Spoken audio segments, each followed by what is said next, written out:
आपण पाहत असाल सगळे एकत्र काम करत आहोत. काही काही ठिकाणी खेचाखेच होत असते, कारण महत्त्वाची गोष्ट म्हणजे आमची तिथे ताकद सगळ्यांची म्हणून होत असते आणि प्रत्येकाला वाटतं की महाविकास आघाडीसाठी सीट आम्ही जिंकू शकतो.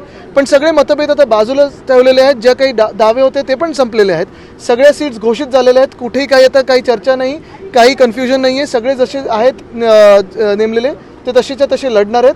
आपण पाहत असाल दुसऱ्या बाजूला जी महायुती आहे, मग भाजपा असेल, मिंदी गट असेल, फुटलेली राष्ट्रवादी काँग्रेस असेल, ED-ITCB असेल, ह्यांच्यामध्ये भांडण आहेत. ती काही सुटत नाही आहेत आणि ते अजून त्यांच्याकडे उमेदवार मिळत नाही आहेत. जे आहेत ते देखील उभे राहायला तयार नाही आहेत. मोदी की गॅरंटी या निवडणुकीत किती चालेल? मला वाटतं महाराष्ट्रात ठाकरे गॅरंटी चालते.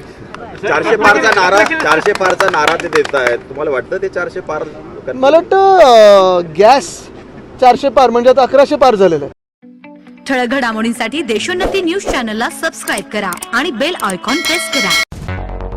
मुंबई, पुणे, नागपूर, मराठवाडा असो का विदर्भ, राजकीय, सामाजिक, शैक्षणिक क्षेत्र असो का क्रीडा, सर्वच घडामोडीचे विश्लेषण पाहायला विसरू नका.